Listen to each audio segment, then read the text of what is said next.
Good morning. I'm Victoria Savage, Nurse Savage on your side, your wisdom guided oracle, and we're having coffee. And I've got my beautiful mug that I got in Colombia last year, Recuerdo de Guatape. Remember the Guatape, a beautiful little town we took a tour of and found this perfect size little mug. Those of you who've watched me for any length of time know I have a thing for mugs and have more than my cupboards. Well, no, I don't have more than my cupboards will hold. I got rid of a few that didn't mean so much. So it's just little things in life. So how are all of you in this beautiful fall that we're having? It's cold, the coldest morning so far. I think I lost my fuchsias. We will see. Yeah, it means that fall is really here. And while I love fall, I really love the flowers of summer. And the fuchsias have done best recently because it's been cooler weather. We're pretty hot here and they struggle. How are you in your struggles? How are you in your growth, your healing, your everyday life? This morning, Archangel Raphael came through with a message for us to really kick off this reading. Again, a pretty pointed message here. Let me see if I've got chat now. We've had a couple things. It just keeps telling me I need to embed chat, and it's already embedded, so I don't know. We will see if I can see anyone's chat. If I don't respond to you, that would be why Restream's doing something and taking me in circles, as so often digital stuff does for me. So here is the message from Archangel Raphael: be willing to heal. Now, it seems like kind of a no-brainer, doesn't? Duh. But to illuminate this, Archangel Raphael says, I am the angel of healing. We can do nothing without your permission and your willingness to be healed and to do your part. Your part is in your consciousness and in your unconsciousness, as well as in your spirit. Because it is in all of these parts of you that these unhealed energies have been created, grown, and nurtured. Yes, nurtured. Often you unconsciously nurture all the unhealed parts by retelling your story inside your mind and to the world around you. This is not all bad.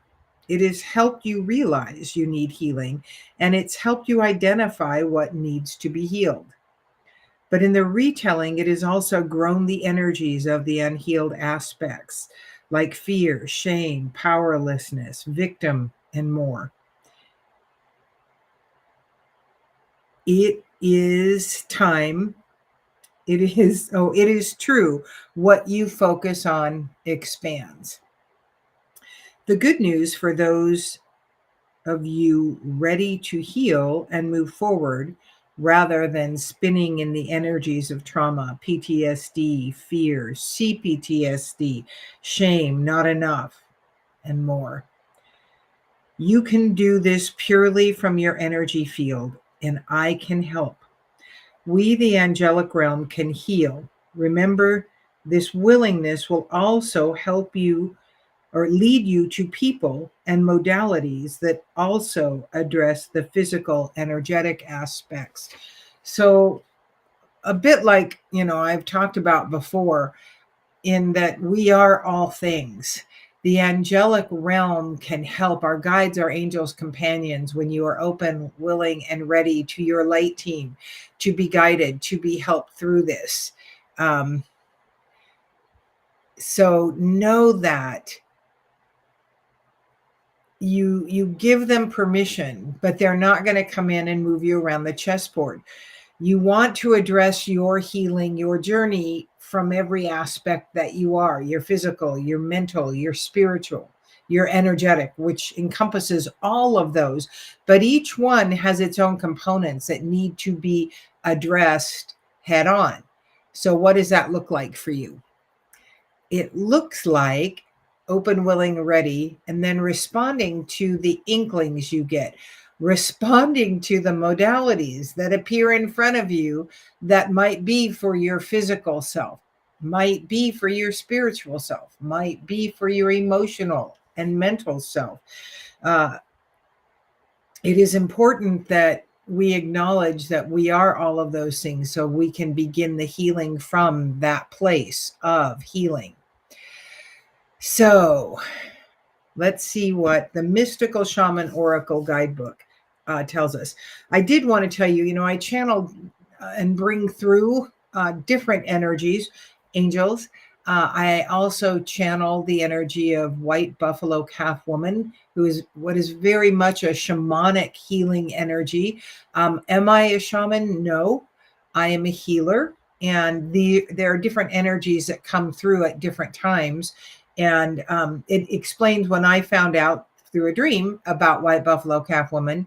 Then it was later quite funly, I must admit. I'm not sure funly is a word, but it is now.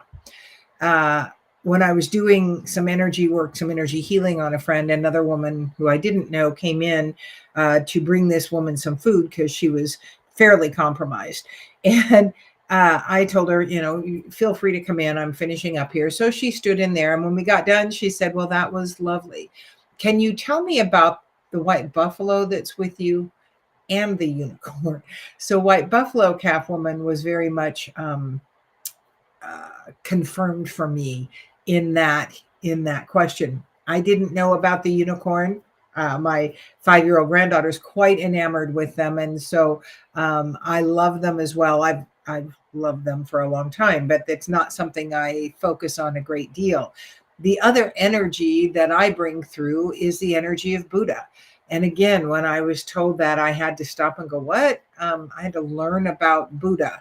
And then it made sense because the middle way is what Buddha is about, balance. And that's always been part of the wisdom that I brought through and understood as important, balance. So what is it that you need to know today from this Mystical Shaman Oracle? And the first card that came up was the Mystical Shaman. And it came up in reverse, which means we read the medicine part of this. So the Mystical Shaman is the symbol of the myth maker and storyteller who is neither made nor defined by the story. And we're talking about your story. Instead, he observes it, evolves through it, perceives all aspects of it. In so doing, the Mystical Shaman represents the ability to dream a new story, a new myth into being, a new creation through you. He dances between worlds, wearing the cloak of the world loosely around his shoulder, and sings the world into being. He reminds us to be in the world and travel through it, but not to be defined by it or become too attached to the experience. This is the symbol of true alchemy, the wizardry that we are, the alchemists that we are on a regular basis. For all elements of life have a spiritual aspect and a material one. When we remember this, all manner of miracles and manifestation are possible. So the medicine part of this, because the Mystical Shaman, which is this gorgeous card, I hope you can, look at that. Is that not gorgeous? Came up in reverse. And so because of that, we read this aspect. Be careful what you pray for. The Mystical Shaman cautions you against relentless attachment to a certain form that you think will make you happy, prosperous, famous, loved, etc. However, in seeing your dream come into being, had you considered what you were willing to sacrifice for it? Perhaps you've been telling yourself a certain story for so long. So my earliest desire and deep dream in life was to be a singer and to be a star. And I sing very well. I was gifted with a beautiful voice, but inherently, it was such a deeply rooted desire that I never told anyone because I gained lots of messages by listening to everyone around me, and that was a pipe dream sort of thing. And so I never felt the power to allow it to be real for me. Now I've gotten to sing through the years at different events, and which was lovely. But then as I got older and thought about the truth of what that life would be like, it wasn't the life that I wanted. And certainly I'm not that person now, or wasn't in my early 30s. You know, I had children, I was a nurse, and I had a wonderful life and was very content with that, which is where I needed to be. And so when the possibility came that I could pursue that, it was like, that's not the life that this person that I am now desires. So remember that. Perhaps you've been telling yourself a certain story for so long, the story that only when you reach this particular goal will you be happy, that you will arrive, that you didn't even notice you no longer were the person who wanted these outcomes. You may have moved beyond the stories. Perhaps it's time to admit to yourself that you need to imagine a new story that's more in alignment with who you have become. This is just one moment in millions of moments in the continuum of life. Let it go. Let it be just a story and move on. Better tales are waiting to be told. So the story that you're telling yourself, again, is what is creating the life you're living in. And if you are constantly creating a story of, I'm not there yet, when I arrive, I will be happy, then I can be really happy. When you are ready to stand in your power and start owning that what you have told, the story you have told, has created what is in front of you, including the experiences, good, bad, otherwise, so that you could glean and learn and grow in the way that you intended to when you stepped into this life. That is a powerful way to live. It also is like, I'm not really sure I want to own that, because that means I've created this crap that has come into my life that I've lived through, or, you know, these difficult times, these awful experiences. And many don't want to own that. And that is your prerogative. If you're ready to stand in your power, then you own that power as the creative force here as well. When you invite your angels, guides, companions in to help you along the way, they will give you the awarenesses of how you're creating what you've created, so you can begin to create differently. And you always are creating from where you are right now. And so, you know, you don't have to doggedly hold on to, well, I always wanted to be an architect, and so I'm going to continue there and do that. Even though, you know, it really doesn't appeal to me as much anymore. I've worked hard for it. You know, I've considered myself this, all of that. You can let go of the past, all of the past, all of your belief about who you've been, how you travel in this world, and your attachment to what has happened. You get to become the overseer, the observer. And it very much that, you know, the mystical shaman medicine talked about the observer.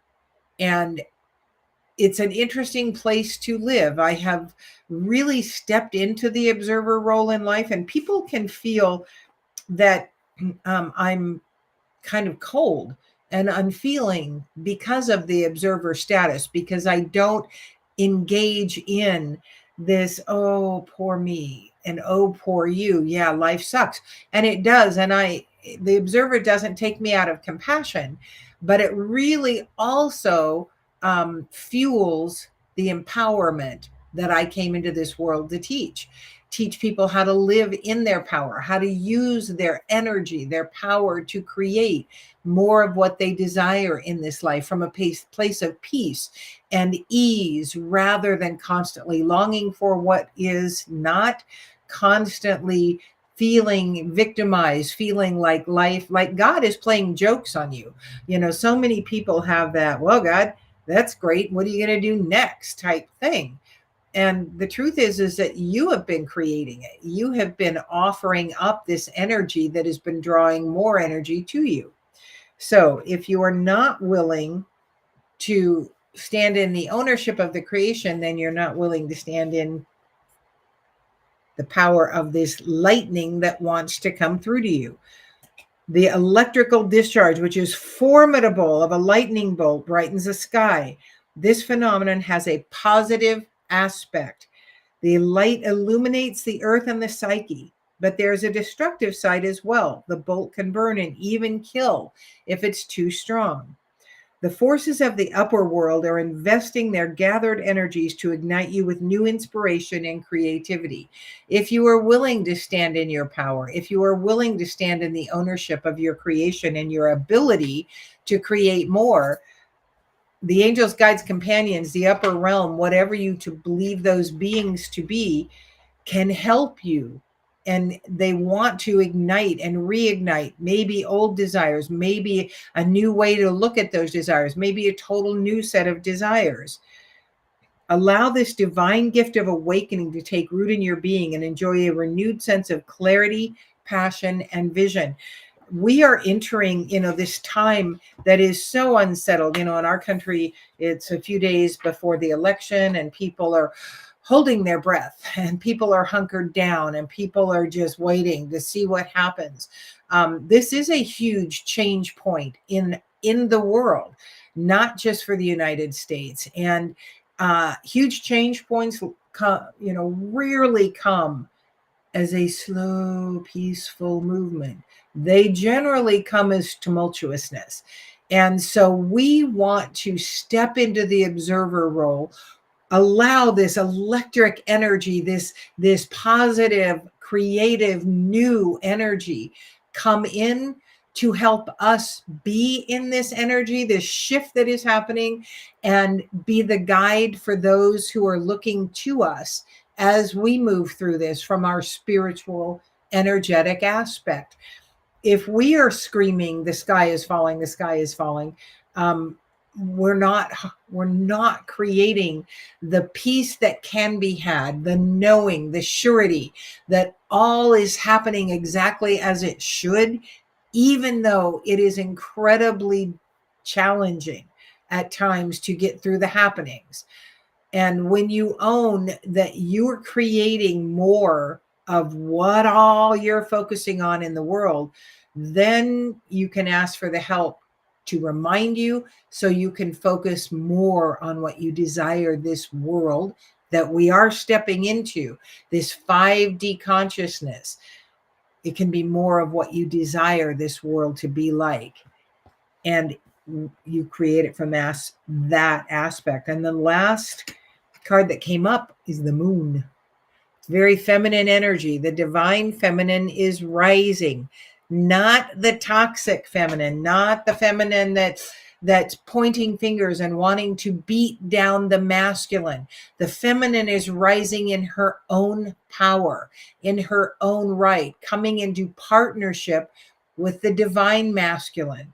We don't have to beat out the divine masculine or the toxic masculine. We have to rise in the divine feminine, in our light, and allowing that power that she has to spill out from us. In that way, we are spilling over, and it keeps going. That forces the toxic masculine out. It allows us to hold hands with the divine masculine. So every 28 day, the moon manifests a steady progression from darkness to light and then back again. This phenomenon in our skies has a powerful impact on our human psyches. It offers us the certainty that after periods of emptiness and darkness, there is a light waiting so we can be reborn into a new phase. This calls to mind a native African prayer to the moon. May our lives be renewed as yours is. The moon also has a strong influence on the ebb and flow of the waters of the earth. This same power in turn affects humans' feelings and emotions and mirrors their rising from or holding back into unconsciousness. It brings up shadows so that we can know that those energies are still present, and we can glean from them all that is possible for us to learn, so then we can allow them to leave. The moon spends equal time in dark as it does in the light of the sun. And now it comes to remind you of this balance in all things. Whenever we are obsessed with anything for any length of time, our new creation should always create an obsession, a desire, a need to do it. But when it is becoming the driving force and it takes over life, then it is not a desire. It becomes too much, and we need to balance out with everyday life and our obsession. Have you been too focused on outer achievements, productivity, or social engagements? Or have you spent too much time hidden from the outer world? It's very challenging for me to keep that balance because in so many ways I draw inward and choose, maybe more often than I should, not to go out into the groups, into these outer aspects. And truly, right now, more of us are doing that as we are preparing for this tumult that is looking like it's going to happen. It's going to be a shakeup one way or another. We can help lessen the degree to which all of this shakeup happens by focusing on and is the desire of this new earth. What does that look like? To live together where all of us count, where we understand we are connected, and what happens to me happens to you. And it reminds me of that little the story about the youngsters in a village in Africa. And they were told, you can race to that bag of candy. The first one there gets it. And they looked at one another and they all held hands and ran together because they knew that if only one of them got it, that one would not be happy until he was sharing it with the rest of them.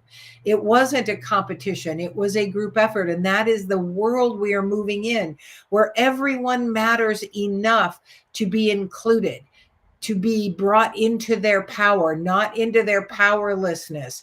Welfare is something I have a really hard time with, and not because I don't care about the people that are on it. It is because it has done what Lyndon Johnson in the 60s said it would do. It has disempowered. You put them on welfare and they'll vote for you forever. Welfare was meant to be a hand up. It has been created by very dark forces to be a support mechanism that is disempowered 3 generations of people now, telling them they don't have enough, that they are not enough, that they are incapable of. It hasn't done what FDR created it to be, a hand up, and then you move on and you work for your own living. You create your living. It has told people forever that you are incapable of, and you just let the government take care of you. Very much a planned mechanism. And so these, all of these things are falling away. We will be working together to create where everyone has a way in the world that they came in with gifts that they can offer the world, that are valuable, that are credible, and that create for them the life of their desires. So again, another pointed reading, another empowered reading. As we head into this election time, I urge you to spend the few minutes, a minute recounting what you are grateful for in life in the morning, a minute or two shedding pure love and joy on anything.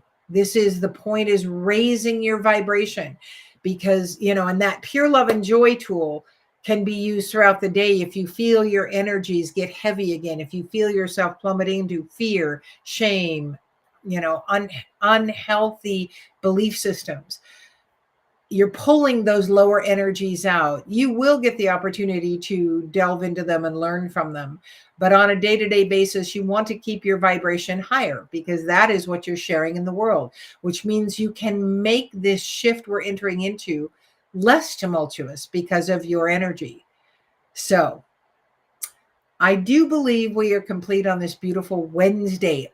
Halloween is tomorrow. I was going to dress up and go trick-or-treating with my 5-year-old granddaughter. I will still go trick-or-treating with my 5-year-old granddaughter, but it's supposed to be quite rainy. So I'm not sure I will dress as a wizard, because I have things that would help me look like a wizard. I don't have many other costume things anymore, like none. So I believe if I choose to still dress up, I will go as a wizard tomorrow. Take care. Be in your power, open, willing, and ready to your guides, your light team, your angels, your companions, whoever, your unicorns, your white buffalo, whatever it is, whoever it is for you, and know that you are enough for this life. Thank you so much for joining me. I'm Victoria Savage, Nurse Savage, on your side.